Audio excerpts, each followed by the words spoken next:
क्या देश में पेट्रोल डीजल का संकट आ गया है? ये एक ऐसा सवाल है जो इस समय कई लोगों के दिमाग में, जहन में चल रहा है। इसकी सबसे बड़ी वजह है कि मध्य प्रदेश, राजस्थान, हरियाणा, गुजरात, पंजाब, हिमाचल और कर्नाटक में पेट्रोल डीजल की कमी से जुड़ी हुई खबरें सामने आ रही हैं। इन राज्यों में कुछ पेट्रोल पंप तेल की कमी का सामना कर रहे हैं। अब कुछ पेट्रोल पंप पर फ्यूल की कमी भी तेजी के साथ सामने आ रही है। इसके चलते पेट्रोल डीजल का संकट खड़ा हो गया है। आज चर्चा इसी बेहद ही खास मुद्दे को लेकर करेंगे, लेकिन उससे पहले देख लेते हैं एक खास रिपोर्ट।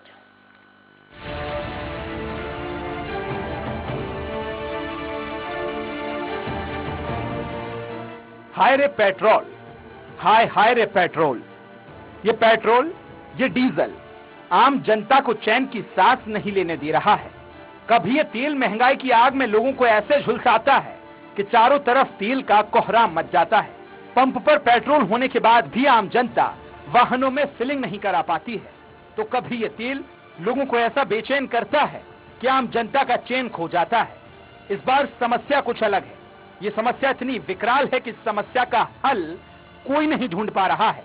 हालात दिन ब दिन खराब होते जा रहे हैं। दरअसल मध्य प्रदेश में डीजल पेट्रोल सप्लाई की अघोषित कटौती से संकट गहरा सकता है। प्रदेश के 1000 पंप सूखने जैसी स्थिति में है। आगरा मुंबई रोड और दूसरे हाईवे पर मौजूद आधे से ज्यादा यानी कि 60% पंपों पर डीजल खत्म हो गया है। जिन पंपों पर ईंधन है भी तो वहां 3-4 दिन का ही स्टॉक बचा है। वहीं पेट्रोलियम डीलर्स एसोसिएशन का कहना है कि इंडियन ऑयल की तो सप्लाई ठीक है। संकट नहीं है, तो सामान्य तौर पर चीजें घटती रहती चलती रहती है, लेकिन अच्छे से हम काम करते ठीक है। हिंदुस्तान और भारत पेट्रोलियम ने सप्लाई कम कर दी है। भौरी स्थित डिपो की टाइमिंग भी 2 घंटे घटा दी है। डीलर्स को पर्याप्त ईंधन नहीं मिल पा रहा है। पेट्रोल डीजल की सप्लाई 40% घट गई है। भोपाल में ही पेट्रोल पंप पर पेट्रोल डीजल खत्म हो जाता है। प्रदेश में हर रोज 2.77 करोड़ लीटर पेट्रोल डीजल की खपत होती है। करीब 1 करोड़ लीटर ईंधन कम कर दिया जा रहा है। प्रदेश में भोपाल के भौरी समेत इंदौर, जबलपुर, ग्वालियर में कंपनियों के तेल डिपो हैं। प्रदेश भर में पेट्रोल डीजल यहीं से सप्लाई किया जाता है। प्रदेश में कुल 4900 पेट्रोल पंप हैं। राजधानी के 152 पंप भी शामिल हैं। भोपाल में हर रोज 9.5 lakh litre petrol, 12 lakh litre diesel की खपत होती है। मई में केंद्र सरकार ने लोगों को राहत दी थी। पेट्रोल डीजल पर एक्साइज ड्यूटी घटाई थी। मध्य प्रदेश में पेट्रोल 9.5 और डीजल 7 रुपए सस्ता हुआ था। भोपाल में पेट्रोल 108.65 रुपए और डीजल 93.90 रुपए प्रति लीटर हो गया है। लेकिन कंपनियां सप्लाई घटा रही हैं। पेट्रोल और डीजल न मिलने से कटौती को लेकर विपक्ष सरकार पर ठीकरा फोड़ रहा है। पूर्व सीएम का कहना है कि प्रदेश की आम जनता को रोज नए संकटों में डालना भाजपा सरकार की आदत बन चुकी है। अब पेट्रोल पंपों पर तेल की आपूर्ति का संकट खड़ा कर दिया गया है। राजधानी भोपाल सहित पूरे प्रदेश में पंप ड्राई होने लगे हैं। जनता पेट्रोल डीजल की किल्लत से जूझ रही है। वहीं इस ज्वलंत समस्या को लेकर सत्ता पक्ष का कहना है कि प्रदेश की जनता को किसी भी समस्या से परेशान नहीं होने दिया जाएगा। और कांग्रेस तो पेट्रोल पंप ड्राई होने की अफवाह फैलाने का आरोप लगा रही है। क्या सरकार के नियंत्रण में जो चीज है पूरी तरह से, क्या वो उसमें जो है ब्लैक मार्केटिंग करवा रही है? ये सवाल सबसे बड़ा सवाल है। आज जो सारी कंपनियां सरकार के नियंत्रण में, चाहे प्राइवेट हो चाहे कैसी भी हो, और सरकार खुद कह रही है कि 45% हमने सप्लाई बढ़ा दी, तो फिर पेट्रोल डीजल जा कहाँ रहा है? खपत तो एक दिन में बढ़ती नहीं है कि 50% खपत बढ़ जाए। कुछ कांग्रेसी तत्व हैं जो गड़बड़ कर रहे हैं। बाकी भारत में पेट्रोल डीजल की कोई कमी नहीं है। इसलिए मैं आपके माध्यम से सभी दर्शकों को यह कहना चाहूंगा कि ये जितनी खबरें आ रही हैं, ये कांग्रेस के अस्तित्व का ज्यादा संकट है। पेट्रोल डीजल का धरातल पे कोई संकट नहीं है और जल्दी ठीक हो जाएगा। कभी एलपीजी गैस, तो कभी यूरिया, तो कभी पेट्रोल डीजल। इन समस्याओं से आम जनता को हमेशा ही जूझना पड़ता है और कुछ इस तरह के हालात इन दिनों सूबे में नजर आने लगे हैं। ऐसे में बड़ा सवाल यही है कि सरकार इस समस्या से कैसे आम जनता को राहत दिला पाएगी। अगर सूबे में पेट्रोल पंप के हालात यही रहे तो वो दिन दूर नहीं होगा कि जब आम जनता को फिर से महंगाई के महाचक्र में पड़ना पड़ेगा। लोगों को ब्लैक और काला बाजारी का शिकार भी होना पड़ जाएगा। सलमान खान, स्वराज एक्सप्रेस। और इस बेहद ही खास विषय पर चर्चा करने के लिए बेहद ही खास पैनल हमारे साथ इस वक्त जुड़ गया है। आइए तारुफ आपका करवाते हैं। दिव्या गुप्ता जी हैं हमारे साथ, भारतीय जनता पार्टी से प्रवक्ता हैं। दिव्या जी बहुत स्वागत है। कांग्रेस प्रवक्ता फिरोज सिद्दीकी साहब भी हमारे साथ जुड़ गए। फिरोज साहब आपका भी बहुत स्वागत है। और इस वक्त हमारे साथ पेट्रोल पंप अध्यक्ष एसोसिएशन से अजय सिंह जी जुड़ गए। अजय जी बहुत स्वागत है आपका। दिव्या जी सबसे पहले तो मैं आपका रुख कर रही हूँ और सबसे पहले तो 8 साल बेमिसाल की आप लोगों को, केंद्र सरकार को बहुत बहुत बधाई। और मैं दिव्या जी 8 साल बेमिसाल जिस तरह से जो आप लोगों का कार्यक्रम चल रहा है कि केंद्र सरकार की तमाम जो फ्लैगशिप योजनाओं के बारे में आप लोग लगातार जनता को बताते जा रहे हैं कि वो उसका फायदा उठाएं, और इसी कड़ी में आप लोगों ने एक्साइज ड्यूटी में कटौती की थी। ये वाकई में बहुत ही सराहनीय काम था। अब जिस तरह से ये जो पेट्रोल पंप है, पेट्रोल डीजल, इनका क्राइसिस हो रहा है, इस क्राइसिस का भी मैडम क्रेडिट क्यों नहीं लेती है पार्टी? नहीं, पार्टी का क्रेडिट लेना, इस बारे में थोड़ा सा आप अलग ढंग से अगर हम चलेंगे तो पहले ये समझना ये चाहेंगे कि ये वैश्विक प्रॉब्लम है। It's a global crisis, it is not a local crisis, है ना। अब हम उसको थोड़ा सा डिफरेंट सिनेरियो में देखेंगे। कुछ चीजें होती हैं जो लोकल होती हैं और उसका मुद्दा, उसका मादा, उसका बात करने का तरीका, उसको डील करने का तरीका, उसका हल सब कुछ लोकल होता है। अब समस्या वैश्विक है। जैसे अभी हम एक वैश्विक समस्या से उभरे नहीं थे, जहां हमने पैंडेमिक देखा, जहां हमने कोविड क्राइसिस देखा, वहीं उसी तरफ से हम न चाहते हुए भी हमें ढकेल दिया गया एक और ग्लोबल क्राइसिस में, जिसका हमने कभी अंदाजा भी नहीं लगाया था। तो अब पूरा का पूरा विश्व एक जगह आके खड़ा हो गया है, जहां पर रशिया और पूरा का पूरा यूक्रेन वॉर के कारण हम सब एक ऐसे दौराहे पे आके खड़े हो गए, जहां सबसे बड़ा कंट्री जो हमको पेट्रोल सप्लाई करता था, पेट्रोलियम देता था, उसके कारण हम सब समस्या को जूझ रहे। और सिर्फ ये हमारी समस्या नहीं, पूरा यूरोप जूझ रहा है और अब अमेरिका भी उतना ही जूझ रहा है। और अभी आज की उसकी जो रिपोर्ट है, वहां की इन्फ्लेशन इतनी बढ़ गई है कि उसको समझ, फिर मेरा वो विषय नहीं है, अमेरिका हमारा विषय नहीं है, लेकिन मेरा सिर्फ आपको समझाने का मतलब ये है कि ग्लोबल जब क्राइसिस होता है तो उस ग्लोबल क्राइसिस का, हालांकि आम व्यक्ति को इससे कोई लेना देना नहीं होता कि वो वॉर चल रही है तो वो वॉर का क्या होगा, लेकिन मेरे घर में पेट्रोल आ रहा है कि नहीं आ रहा, मेरे घर का सिलेंडर महंगा हो रहा है, ये हाँ, तो ये समस्या जो होती है वो एक आम आदमी की समस्या है। उस आम आदमी को समझाना भी मुश्किल है कि वॉर के कारण हो रहा है, लेकिन ये सिर्फ आप और हम बैठ के, जो थोड़े बहुत समझदार लोग हैं, ये बैठ के हम समझ सकते हैं कि ये सब जो दुर्गति है, ये परिणति है, वो उस युद्ध की है जिसमें हम जानबूझ के न चाहते हुए भी हम धकेले गए।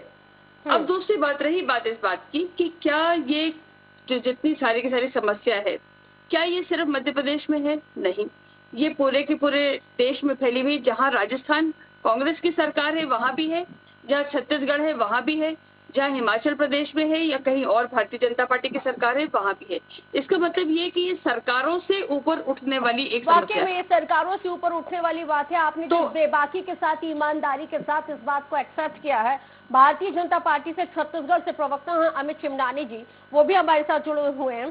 चिमनानी जी, अब आपने दिव्या गुप्ता जी को तो सुना ही है, अब इसके पहले तो आप लगातार इस बात को डिनाई करते आ रहे थे कि भैया ये तो कोई क्राइसिस ही नहीं है। अब लेकिन आपकी ही पार्टी की प्रवक्ता इस बात को एक्सेप्ट कर रही है, किस तरह से देखते हैं अब आप? लगता है अमित चिमनानी जी तक हमारी आवाज नहीं जा रही है। दिव्या जी, क्योंकि हाँ ठीक, लेकिन आपने इस प्रॉब्लम को एक्सेप्ट किया है, ये काबिल तारीफ है मैम, क्योंकि यहाँ पे अमित चिमनानी जी तो एक्सेप्ट ही नहीं कर रहे थे।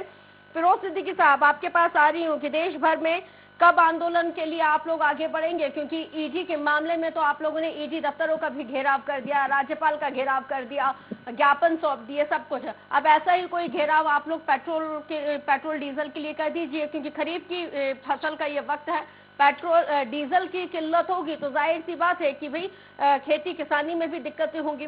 तो आप लोग तो किसानों के भी हितैषी हैं, तो भाई शुरू कर दीजिए अपना आंदोलन। देखिए, मध्य प्रदेश में तो अब चुनाव चल रहे हैं, तो चुनाव में कोई आंदोलन, धरना प्रदर्शन की अनुमति नहीं होती, लेकिन चुनाव से हमको ये फायदा है कि हम इस बात को लेकर जन जन तक, घर घर तक पहुंच जाएंगे, क्योंकि नगरीय निकाय के चुनाव चल रहे हैं, पंचायतों के भी चल रहे हैं और नगर पालिका, नगर निगमों के भी चल रहे हैं। तो ये शहरी और ग्रामीण क्षेत्र दोनों में जाएगा। मुद्दा और हम इसको लेकर जाएंगे। लेकिन बड़े ताज्जुब की और हंसी की बात है कि भारतीय जनता पार्टी में लोगों ने स्टडी करना बंद कर दिया।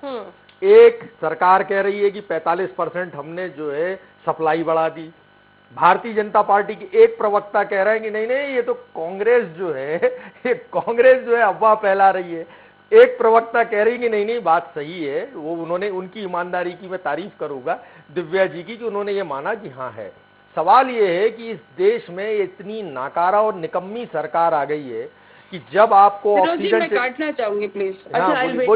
बोलिए। नहीं मैं अपनी टर्न की वेट करती हूँ, चलिए आप बोलिए। हाँ, आप इतनी नाकारा और निकम्मी सरकार आई है अच्छे दिनों का सपना दिखा के। पहली बार इनको 70 साल हमारे पूर्वजों ने कभी वोट नहीं दिया, इनको विपक्ष में बिठा के रखा और ये थर्ड फोर्स रहे हमेशा। सेकंड फोर्स तो समाजवादी या सीपीएम कम्युनिस्ट हुआ करते थे।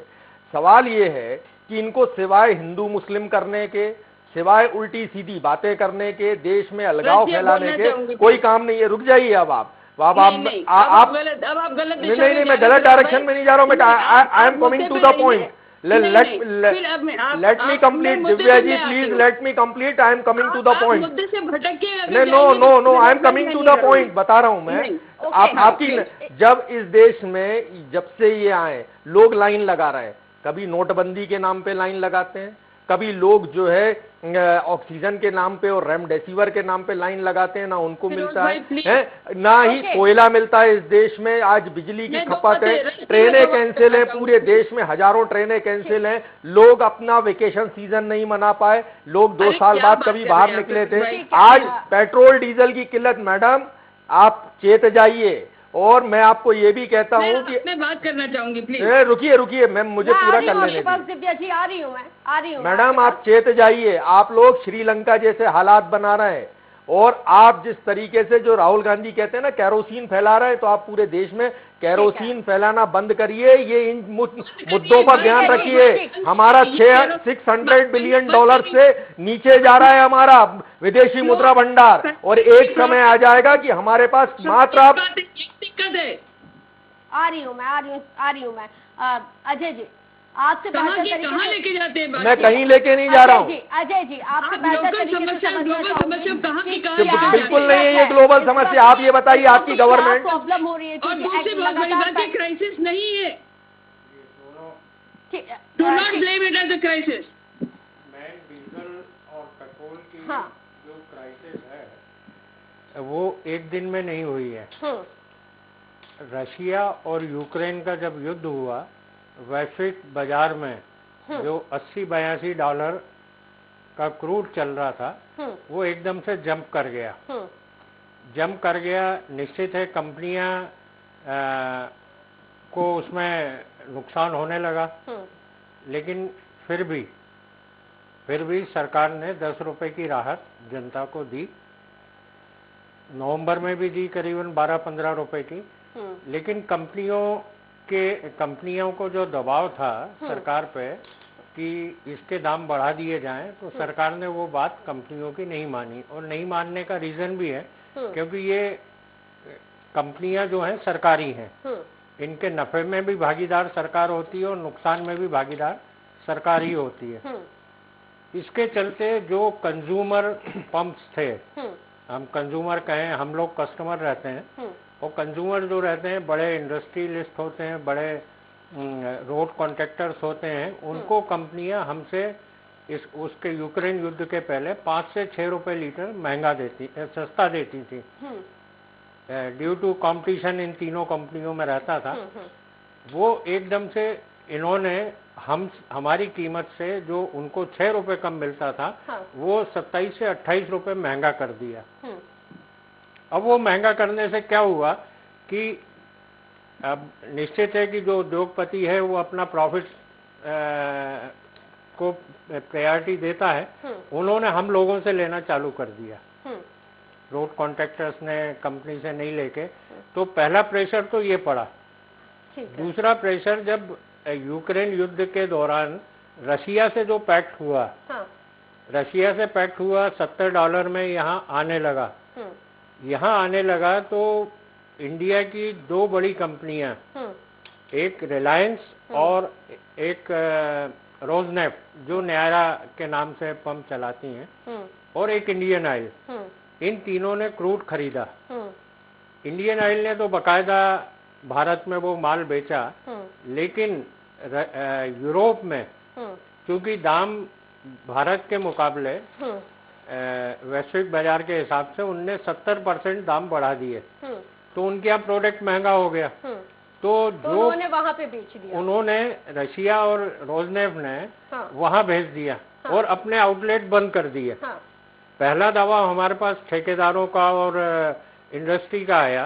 कुल मिला के इस वजह से सबसे ज्यादा क्राइसिस है। और ये जो ड्राई आउट वाली जो कंडीशन आ गई, पेट्रोल पंप पे बिल्कुल एकदम से ड्राई होने लगे हैं, जहाँ पे पेट्रोल नहीं है, डीजल नहीं है, ये इस स्थिति से कैसे निपटा जा सकता है? देखिए, इसमें अभी क्योंकि किसानी सीजन है, अब किसानी सीजन एक ऐसा सीजन होता है जो पंप हमारा 8 महीने में जितना प्रोडक्ट बेचता है उतना वो अकेला इस महीने में बेच लेता है। ठीक है। तो निश्चित है सप्लाई में थोड़ा सा टाइट पोजीशन हो जाती है। इस पोजीशन को अगर सुधारना है, क्योंकि इसमें और भी मैं कहूंगा कि 4 नवंबर से को जो कटौती की गई थी और 20 मई को जो कटौती की गई थी, उस कटौती के कारण लगभग हर पंप वाला 15 से 50 लाख से नुकसान में रहा। कहीं ना कहीं इसका फर्क पूंजी पे आया। इन बिटवीन पहले कंपनियां हम लोगों को 2 से 3 दिन का उधार देती थी, कंटिन्यूसली देती थी, लगातार ये था। तो हमने भी वो फंड कहीं ना कहीं मार्केट में अपनी उधारी में दिया था। अब कंपनियों ने एडवांस पेमेंट कर दिया, तो हमारी स्टॉक पोजीशन कम हुई ड्यू टू 2 बड़े नुकसान और कंपनियों द्वारा, क्योंकि वो भी फाइनेंशियल क्राइसिस में है, तो इसलिए हम स्टॉक कम रख पा रहे हैं। ठीक। तो दिव्या जी, देखिए, पेट्रोल संकट तो है पेट्रोल डीजल का, क्योंकि अब जब एडवांस सिस्टम लेना स्टार्ट कर दिया है तो इनके पास अब इन लोगों ने भी स्टॉक कम रखना शुरू कर दिया है, क्योंकि जब पैसा ही नहीं होगा, मार्केट में पैसे का फ्लो नहीं होगा, तो ये कहाँ से मतलब एडवांस देंगे? क्या केंद्र सरकार पेट्रोलियम कंपनियों का, मैं बार बार पेट्रोल और डीजल को लेकर जब भी कोई डिबेट होता है तो मैं बार बार इसी बात का जिक्र करती हूँ, हालांकि कभी माकूल जवाब नहीं मिलता है, आपसे पूछ रही हूँ क्योंकि आप जिम्मेदार नेत्री भी हैं। क्या केंद्र सरकार पेट्रोलियम कंपनी से मिलने वाला जो डिविडेंड है उसको एक मुश्त ना लेके उसको इंस्टॉलमेंट सिस्टम में ले ले, जिससे पेट्रोलियम कंपनियों पे भी अतिरिक्त भार ना पड़े और जिसकी वजह से आम जनता पे भी भार ना पड़े? क्योंकि देखिए, ये बात तो जग जाहिर है, सब जान रहे हैं और खास तौर से हम भारतीय समझ भी रहे हैं कि जो पेट्रोल के जो दाम है, पेट्रोल डीजल के दाम है, वो तो भाई 100 रुपए के आसपास ही रहेंगे, उससे ऊपर ही रहेंगे। ये तो कम 100 से नीचे ये आने वाले नहीं है, ये सब समझ चुके हैं। कम से कम सप्लाई सुचारू रूप से होने लगे तो लोगों की दिक्कतें कम हो जाए। मैडम ऋषि, मैं बहुत विनम्रता के साथ 2 बातें कहना चाहूंगी। पहली बात तो ये कि आप लोगों ने और फिरोज भाई ने बहुत तारीफ कर दी मेरी कि क्राइसिस को मैंने माना। तो पहली बात तो ये कि क्राइसिस टेम्पररी है। अगर क्राइसिस है भी तो ये टेम्पररी है। अजीत जी की बात पर मैं पूरा का पूरा सहमत हूँ इस बात को लेकर कि एक तो क्रूड के दाम जो $70 प्रति बैरल थे वो 120 बैरल प्रति बैरल हो गए, डॉलर प्रति बैरल हो गए। तो एक जो जंप आया, उस सारे जंप को हमको समझना बहुत जरूरी है। दूसरी बहुत इंपॉर्टेंट बात, जो कंपनी ने पॉलिसी अपनी चेंज करी, जो पहले उधार देती थी वो अब एडवांस ले रही है। हर पेट्रोल पंप वाले के पास इतना एडवांस देने की मादा नहीं है कि वो एडवांस दे और उसके बाद पेट्रोल दे। तो जो लोग ड्राई हुए हैं वो एडवांस नहीं पे कर पाए, तो पेट्रोल पंप की लोकल समस्या है। जो पेट्रोल पंप नहीं दे पाए, तो कुछ चीजें लोकल हैं, कुछ चीजें नेशनल हैं और कुछ चीजें ग्लोबल हैं। ये तीनों को मिला के हम एक बता दें कि एक सप्लाई चेन की जो एक समस्या होती है, उस समस्या के कारण ये सारा का सारा सिस्टम में एक थोड़ा सा हिचकोल आया है। ये हिचकोले को क्राइसिस नहीं कहेंगे। इस हिचकोले को ओवरकम करना कोई बहुत इम्पॉसिबल टास्क नहीं है, क्योंकि इंडिया के पास इतनी पॉलिसी के होते हुए भी हमारे को रशिया से इंपोर्ट करने में ऑयल को कोई प्रॉब्लम नहीं है और हमने करा भी है, कर भी रहे हैं। और जितनी बाकी वहां पर इतना सब कुछ नेटो का सारे सबमिशन लगाने के बावजूद जो यूरोप की सारा का सारा, जैसे हमने जयशंकर जी को सुना था कि एक दोपहर में वो खरीद लेते हैं उतना डीजल पेट्रोलियम जितना पूरा इंडिया एक महीने। हमारी समस्या हम दो हमारे दो है। नहीं आप देखिए इस देश में प्लीज आपने बहुत कुछ बोला और बहुत कुछ अनावश्यक भी बोला। आप बहुत समझदार व्यक्ति हैं, लेकिन बहुत अनावश्यक आज आपने बोला। मेरा सिर्फ आपको ये कहना है कि हम जब पेट्रोल जैसा इतना सीरियस डिस्कशन कर रहे हूँ तो कम से कम आपने हर बार मुझे बोला कि मैं तैयारी से नहीं बैठती हूँ। मैं आपको बहुत उतनी सीरियस तैयारी से बैठी, मैं आपकी तारीफ कर रहा हूँ कि आपने माना है। आपकी पार्टी ने नहीं माना, आपकी सरकार ने नहीं माना, लेकिन आपने माना है। नहीं सर, कोई क्राइसिस नहीं है। क्राइसिस इसलिए नहीं है क्योंकि क्राइसिस बनाया जा रहा है, वो क्राइसिस है नहीं। और ये जो आपको एक रैक आ जाएगी और फिर कल से जो ड्राई पंप है वो चले जाएंगे। अगर वो डीजल हमने डाइवर्ट कर रहा है किसानों के प्रति कि किसानों को पहले मिल जाए क्योंकि वो पहले काम कर ले, तो कम से कम इस बात को मानिए तो सही। और दूसरा, सरकार क्या इतनी चुपचाप बैठी रहेगी कि अपनी जनता को डीजल पेट्रोल नहीं दिलवाएगी? दिक्कत क्या है दिव्या जी? अब आप बोलिए मुझे दिक्कत क्या है, सुनिए तो। नहीं है, there is no problem create आप कर रहे। ठीक है दिव्या जी, ये जो आर्टिफिशियल क्राइसिस क्रिएट किया गया है इसके लिए सरकारें क्या कार्रवाई करेंगी, क्या एक्शन ले सकती है? इसके साथ ही कि ऐसा नहीं हो कि आने वाले समय में खाद्य पदार्थों का जो आर्टिफिशियली जो क्राइसिस है उसको क्रिएट कर दिया जाए।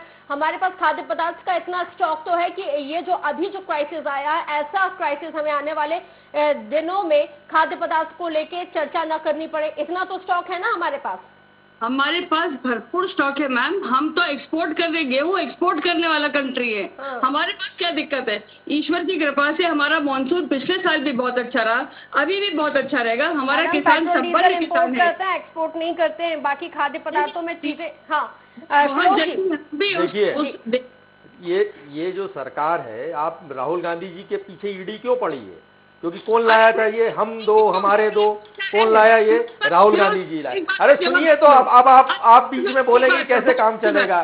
दिव्या जी आप इतनी अच्छी डिबेट करती हैं। अब देखिए जो अजय सिंह जी ने बोला वो यही बोला ना कि अंबानी की जो कंपनी है रिलायंस, उन्होंने इस देश में जो पेट्रोलियम प्रोडक्ट आया उसको यहाँ बेचने की जगह उसको एक्सपोर्ट कर दिया। यही बोल, सुनते जाइए ना। दूसरा अब अंबानी साहब को सुन लीजिए। अब अंबानी साहब, अरे अब आप अंबानी, अब आपके पास ईडी आई क्या? नहीं, मेरे पास आने वाली है, कल आएगी वो, अभी इस डिबेट के बाद आएगी वो। इतना पैसा है आपके पास? हाँ है, मेरे पास है। वो तो उनको पैसे से क्या मतलब, उनको तो मुंह बंद करना है ईडी को। पैसे वाले को, वो पैसे वाले का घर छोड़ के सबके घर जाते हैं, तो ईडी आएगी। हाँ तो मैं यही कह रहा हूँ, पैसे वाले को छोड़ के वो सबके घर जाते हैं, यही खराबी है उनकी। तो किताब कौन देगा? अरे रुक तो जाइए, अब आप दिव्या जी चुप ही नहीं हो रही आज तो। मैं ये कह रहा हूँ कि हर मामले में अब IOCL को क्यों परेशान कर रहे हैं? ये इसलिए कर रहे हैं क्योंकि इसको भी अंबानी को बेचना है, फिर उसके बाद भारत पेट्रोलियम को भी बेचना है। ये सारा जो सिस्टम खराब किया है। कोयला क्यों अडानी को दे दी थी इन्होंने, कई सारी कोयले की खदानें, कोयले की आज देख लीजिए क्या स्थिति हो गई। ट्रेनें देना है अडानी को तो देख लीजिए ट्रेनें की क्या स्थिति हो गई। NTPC अडानी को बेचना है तो आप देख लीजिए बिजली की क्या स्थिति हो गई। तो ये जो सरकार है, ये सरकार दो लोगों के लिए काम करती है, दो देश को बेच रहे हैं और दो देश को खरीद रहे हैं। इसीलिए ये पूरे देश में ये क्राइसिस आई है। आप ये समझ लीजिए कि ये देश जो है 140 करोड़ भारतीयों का है। ये राष्ट्रवाद का नारा लगाने से और हिंदू मुस्लिम करने से ऐसा नहीं है कि इस देश के लोग ये सब चीजें भूल जाएंगे। आज किसान जो है, ये स्थिति है कि पानी गिरता है और हमको डीजल उसी टाइम चाहिए, और हमारे पास मात्र 72 घंटे भी बहुत होते हैं कि अगर पानी का मानसून का सीजन है 72 घंटे में हमको खेत को हाँकना भी है और